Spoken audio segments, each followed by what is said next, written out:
So we already put some water to boil. That's gonna be for our lobster.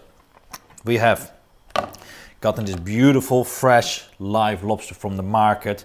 We have pierced the top with a sharp knife, like that. We wanna make sure that it is dead right away before we put it in the pan to boil. I think that's the most animal-friendly way to do this, and it's also stressing the lobster the least. That makes sure that that meat is gonna stay really nice and tender. So once it's been brought to a boil, I'll turn off the heat.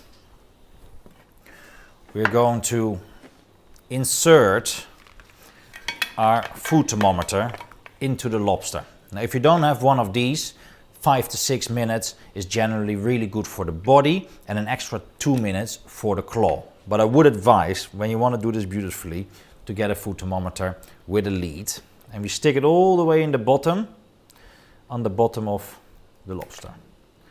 And we're going to push that up to the top.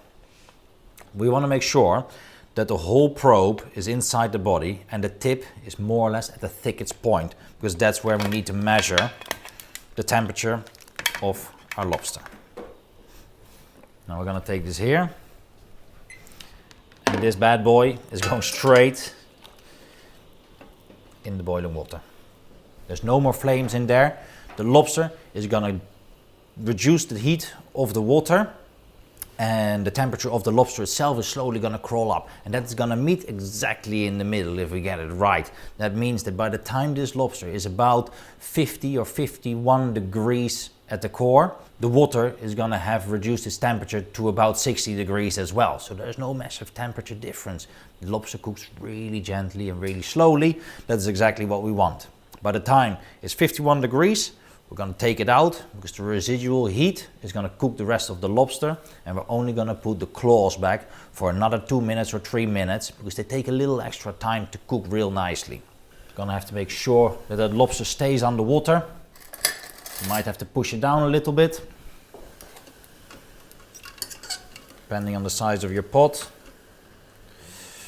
When you take a really big pot of water, that heat is not going to reduce quick enough, and that's why you're going to have an overcooked lobster, or it's going to tense up a little bit, and that is exactly what we don't want. So the size is really important to me.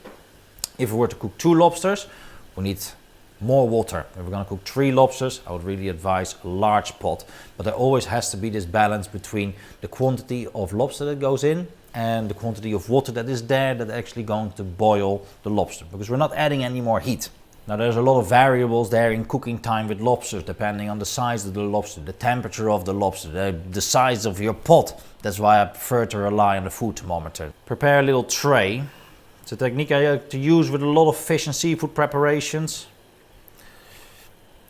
Take a bit of melted butter, and then we season the tray. So when you put your fish or seafood on top, you're going to automatically season the bottom. Then we'll put a little bit more butter on top.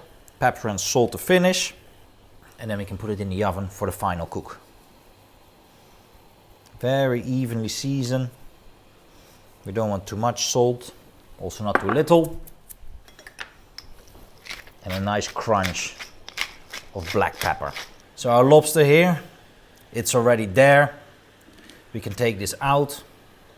This is 53 degrees at the moment. That is really fine.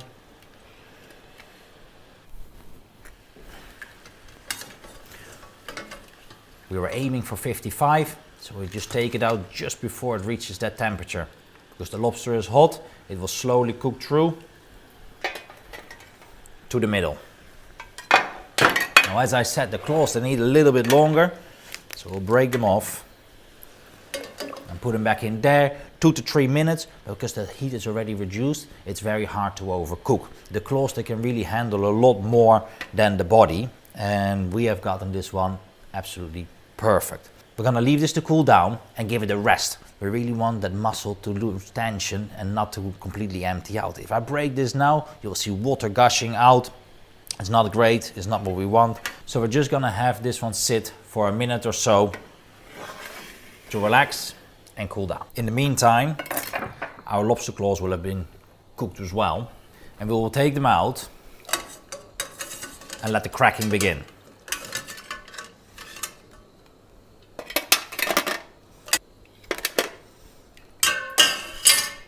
So we get the claws out, we have the lobster body out, we're gonna be cleaning them all up, but that can get a little messy. So we've put a bit of space around our cutting board, and we are going to start with the body. So there's two parts of it. There's the main head and the tail, where we have all the delicious meat that we want. So we give this a gentle turn, and that opens up beautifully. Now, you want to do it on top of the tray, because occasionally there's quite a bit of water running out. But this one is nicely rested, we hardly seen any. Go through the middle and cut down. That is cut number 1. Cut number 2, knife goes back in, place your hand on top, and we chop it down in one smooth flow. There you can see how perfect that lobster is cooked. It's not completely dried out. It is absolutely super tender. We'll portion that. Cut the tail to nice bite-sized pieces. And we'll put that on our butter tray. It's easy when it's already prepared, so once you get to this stage, there's an easy way to do everything.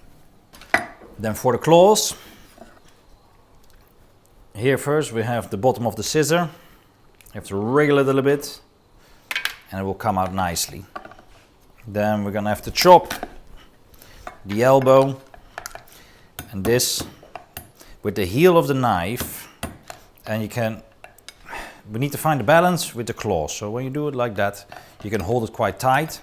With the heel of the knife, you're gonna chop off the side bit of the elbow. Press it down on the side. Then exactly where the claw normally opens, we're gonna put in the knife. Hit it on the sides, and that way the lobster comes out. Get the beginning off. This time it's the other way around. We're gonna try to still use the heel of the knife. Carve in and then cut down. Break it the other way. Take away the scissor. Take away the claw.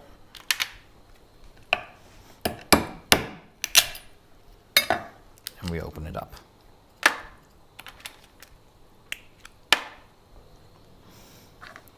They sometimes come out really easy, sometimes not so much. This one comes out relatively easy.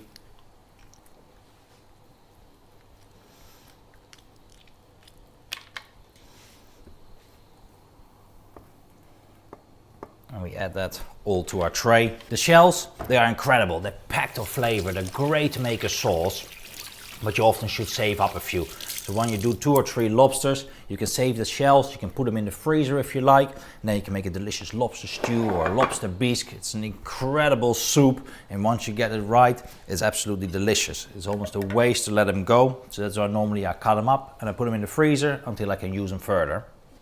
So we have our lobster beautifully portioned out here on the tray. You can see that the claw is slightly gone, and that happens sometimes with fresh live lobsters. They tend to consume themselves when they don't have enough food to eat, I believe. So you see that you can't see the perfect claw. It's no problem. It's not because it's not fresh. It's just a natural product that has some differences occasionally. Anyhow, we have our lobster perfectly portioned out here, and we're gonna top it off with a tiny bit of melted butter. And we're gonna add our seasoning to the top. Little pinch of salt, crack of black pepper. And that's going to be delicious. We want to be gentle here, not too much pepper that can be overpowering. Just a tiny squish on every piece. And a nice pinch of seasoning. I generally use molten salt or fleur de sel, beautiful harvested salts that have a crunch and that you can really taste. You don't need to use much because it's more on the surface. You're gonna taste it first. You're gonna first have a little hit of salt, and then the lobster comes through. It enhances all those flavors without using too much. That's what I really like about those products. I'm gonna put the lobster in the oven. They're gonna need no more than 1.5 minutes, and that is just about enough time for us to plate up.